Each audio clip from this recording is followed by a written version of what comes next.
আজানের সময় যে মহিলারা মাথায় ওড়না দেয় এটা কতটুকু সঠিক?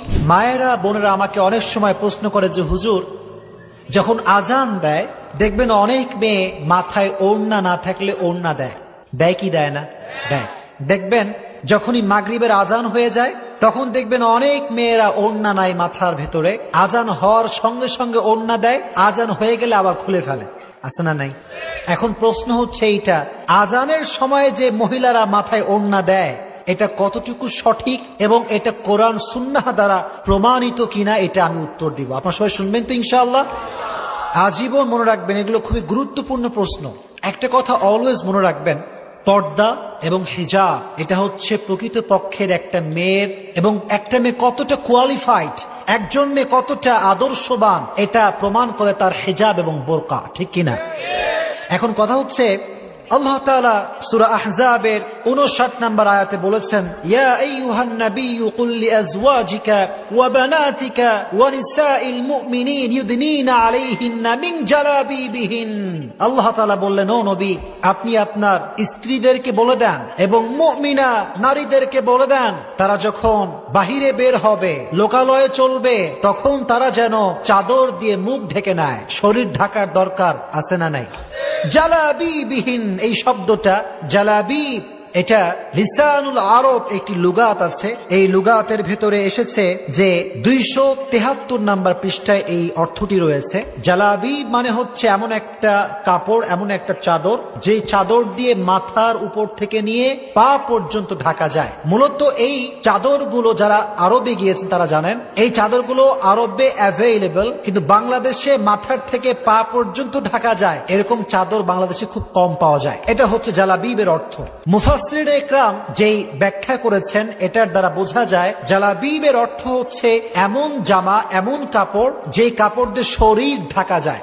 এখন মূল কথায় আসেন, এই যে আজানের সময় প্রত্যেকটা মেয়ে দেখা যায় মাথায় কাপড় দেয়, আজান হলেই আবার কাপড় নামিয়ে দেয়, এটা কতটুকু কোরআন সুন্নাহ সম্মত জানার দরকার আছে না নাই? মনে রাখবেন প্রিয় ভাইরা, এটা হচ্ছে একটা সংস্কৃতি। এটা কি সংস্কৃতি? এটা কোরআন সুন্নাহ দ্বারা প্রমাণিত নয়। তবে হ্যাঁ, যদি কোনো মেয়ে আজান শুনে মাথায় কাপড় দেয়, তার ঈমান যে অনেক ভালো, সে যে মুত্তাকি একটা বান্দি, এটা তার প্রমাণ বহন করে। কারণ আজানে যে শব্দ উচ্চারণ করা হয় আল্লাহু আকবার, সমস্ত মহানত্ব, বড়ত্ব, সমস্ত শ্রেষ্ঠত্ব একমাত্র মহান আল্লাহ রাব্বুল আলামিনের জন্য। চিল্লায় কোন আল্লাহু আকবার।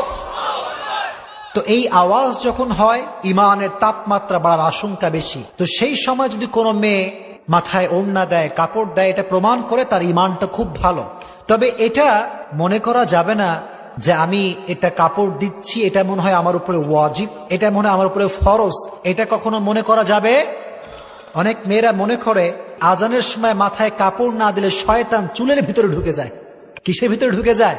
চুলের ভিতরে। শোনেন, একটা কথা বলি, শয়তানকে আল্লাহ তাআলা এমন একটা শক্তি দিয়েছে যে শয়তান চাইলে মানুষের রগে রগে, গিরায় গিরায় চলতে পারে, ঠিক কিনা? কিন্তু এটা বিশ্বাস করেন, শয়তান আজানের পূর্বে আপনার চুলে ঢুকতে পারে, কিন্তু আজানের সময় ঢুকতে পারবে না। কারণ হচ্ছে এই, যখন আজান হয় শয়তান কিন্তু লুঙ্গি তুইলা দৌড়ায়, ঠিক কিনা বলেন?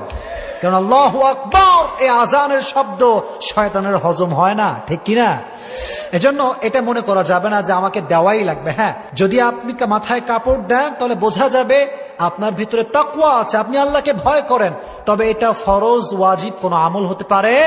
এখন কথা হচ্ছে, যখন কোনো মেয়ে বাসার ভেতরে একা একা বসে আছে, তখন সে চাইলে, যুবকরাও শুনবেন, বাবারাও শুনবেন, তখন সে চাইলে তারা হাত খোলা রাখতে পারবে, মুখ খোলা রাখতে পারবে, পায়ের কবজি গিরা খোলা রাখতে পারবে, যখন একা একা সে আছে।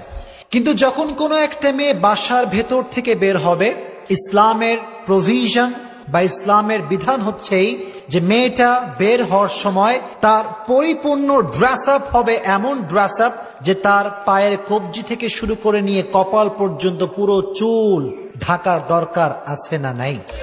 আপনি রুখসতটা বাদ দেন, যদি আপনি আজিমায় আসেন, সবচাইতে হাইয়েস্ট এন্ড বিগেস্ট লেভেলের পর্দা, যার উপর আর কোনো পর্দাই হয় না, সেই পর্দা হচ্ছে এমন পর্দা